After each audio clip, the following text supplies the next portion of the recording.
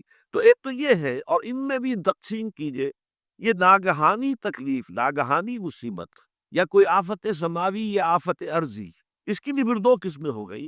ایک وہ کہ جو افراد کو متاثر کرتی، انفرادی شخص، آدمی سڑک پر جا رہا تھا، پیچھے سے آ کر کسی گاڑی نے ٹکر ماری، گر گیا، ٹانگ ٹوٹ گئی. اب ظاہر بات ہے کہ اس میں اس کا کوئی قصور نہیں ہے، یہ اللہ تعالیٰ کی طرف سے بات آ گئی ہے. یا یہ کہ کوئی اگر اجتماعی سطح پر آیا، جیسا کہ زلزلہ ہے، جیسا کہ کوئی سائیکلون ہے، کوئی بڑا طوفان ہے، بہت بڑے فلڈز آ گئے ہیں. اس وقت بھی موزمبیق میں بہت بڑا فلڈ آیا ہوا ہے، ساؤتھ افریقہ میں، اور افریقہ میں پچھلے سال بھی بہت بڑا فلڈ آیا تھا، بڑی تباہی آ رہا. تو یہ آفت سماوی، یہ ظاہر بات ہے کہ اجتماعی سطح پر آتی ہے، بڑی بڑی مقدار میں، تعداد میں لوگ متاثر ہوتے ہیں، لاکھوں لوگ بے گھر ہو جاتے ہیں، ہزاروں آدمی مارے جاتے ہیں. پہلی شکل جو ہے دکھ کی، جیسا کہ میں نے عرض کیا، وہ ناگہانی دکھ، کوئی آفت ارضی، کوئی آفت سماوی، خواہ وہ انفرادی ہو خواہ اجتماعی.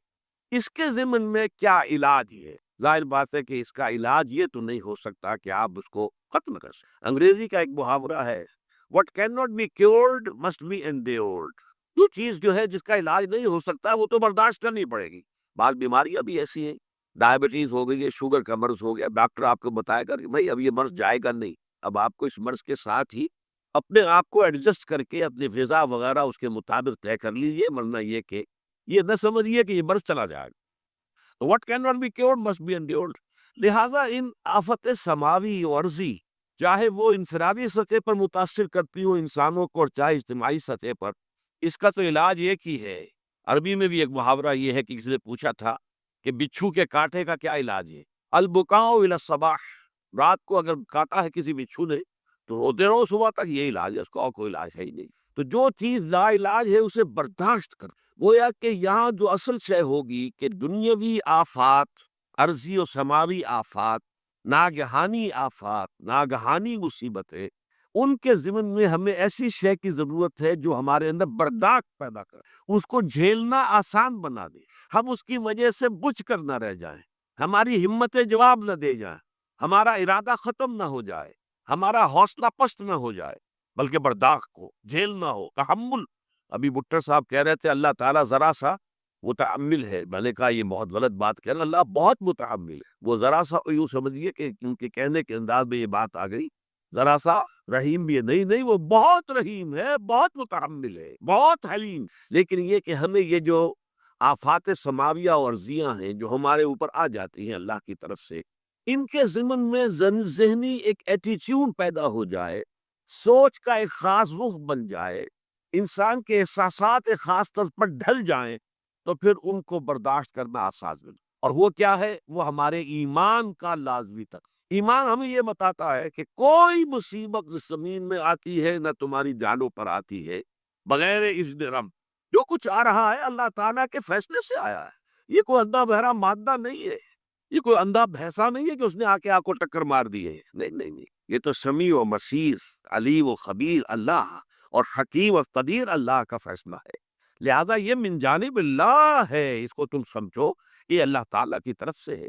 اور جب اللہ کی طرف سے ہے تو سورہ آل عمران میں فرمایا بیدہ الخیر، اس کے ہاتھ میں تو خیر ہی خیر ہے. یعنی بظاہر تمہیں محسوس ہوتا بھی ہو کہ یہ میرے لیے تکلیف دہ بات آ گئی ہے، تو اس کو یوں سمجھو کہ اس کا نتیجہ جو میرے حق میں نکلے گا وہ خیر ہوگا. فوری طور پر تو تکلیف ہے، مجھے اچھی نہیں لگ رہی، ناگوار ہے، لیکن نتیجہ اس کا خیر نکلے گا. جیسے بچہ بیمار ہے، ماں اسے دوا پینے پر مجبور کری، کڑی دوا ہے، وہ تو سمجھتا ہے مجھے تو بڑا ظلم ہو رہا ہے. یا آپ لے گئے اسے ڈاکٹر کے ہاتھ ٹیکا لگوایا ہے، وہ تو چیخ رہا ہے، رو رہا ہے، لیکن آپ کو معلوم ہے، کاش اسے بھی معلوم ہو جائے کہ یہ میرے خیر کے لیے، میرے بھلے کے لیے. اگر اسے یہ معلوم اور محسوس ہو جائے تو اس کی تکلیف اس کے اندر بہت کمی آ جائے گی، وہ سہاگ لے گا، اس کو وہ برداشت کرے گا. اس حوالے سے اس کا جو ہمارے دین میں اس کا نام ہے، اس ذہنی کیفیت کا، ان احساسات کا، اسے اب کہتے ہیں تسلیم و رضا. جو کچھ آ رہا ہے اللہ کی طرف سے آ رہا ہے، لہذا سر تسلیم خم ہے. اے اللہ ہم قبول کرتے ہیں، رضا ہر حال میں تیری رضا پر راضی، جو تیرا فیصلہ ہے ہمیں بصر و چشم قبول ہے، تسلیم و رضا، ہم بھی تسلیم کی خو ڈالیں گے، بے نیازی تیری عادت ہی صحیح، اللہ تو بے نیاز ہے، لیکن اے اللہ تو ہمارے لیے جو بھی تکلیف کا تو نے فیصلہ کیا ہم تسلیم کی خو ڈالیں گے، عادت پیدا کر لیں گے اپنے اندر کہ ہر ساقی ماریخ کہنے الطاف است، یہ میرا ساقی میرے پیالے میں جو کچھ ڈال دے یہ اس کا لطف و کرم ہے۔ یہ مقام رضا ہے، یہ ایمان کا ایک ایسا تقاضا ہے کہ جس کو ہم کہیں گے ایمان کی حلاوت، ایمان کی مٹھاس۔ اگر آپ کا منہ کڑوا ہو جائے تو آپ چینی کھاتے ہیں تاکہ منہ کا ذائقہ ٹھیک ہو جائے، اگر تکالیف کی وجہ سے، دکھ کی وجہ سے آپ کے احساسات کے اندر کوئی خرابی پیدا ہو رہی ہے، یہ جو مقام رضا ہے یہ اس کے لیے قند ہے، یہ اس کے لیے چینی ہے، یہ اس کے لیے شہد ہے، یہ اس کی تلخی کو ضائع کر دینے والی شی ہے کہ اللہ تیری رضا پر راضی، راضی و رضا رب۔ اب اس کے ضمن میں سمجھیے، یہ تو اصولی بات میں نے آپ کو بتا دوں، اس کی تین کیفیات ہو سکتی ہے کیوں اللہ کی طرف سے یہ چیزیں آتی ہیں۔ سب سے پہلی شے ہے، اب وہ جو آیات میں نے سنائی تھی وہ سن لیجیے پہلے ترجمہ۔ سورہ تغابن نے فرمایا ما صاب من مصیبت الا باذن اللہ، دیکھو کوئی مصیبت تم پر نہیں آ سکتی، نہیں آتی مگر اللہ کے اذن۔ ومن یؤمن باللہ، اور جو شخص اللہ پر ایمان رکھتا ہو یہد قلبہ، اللہ اس کے دل کو ہدایت دے دیتا ہے، اس کے دل کو سکون عطا کر دے، وہ راضی برضائے رب ہو جائے، اس میں شکوہ نہیں رہتا، اس میں شکایت نہیں ہو، اس میں تلخی نہیں ہوتی، کیوں ہو گیا، کیسے ہو گیا، کیوں ہو گیا، نہیں ہونا چاہیے، نہیں۔ یہ سارا جو پیچ آدمی کھاتا رہتا ہے نا اندر ہی اندر، وہ جو پیچ کھا رہا ہے اس سب پیچ نجات نہیں گئی، بروں کشید سے پیچا کہ ہست و بود مرا، اقدہا کے مقام رضا کشود مرا۔ یہ پیچ کھانا جو ہے، پیچا کے ہست و بود، اس سے اللہ تعالیٰ نے مجھے نجات دے دی ہے مقام رضا کے ذریعے سے۔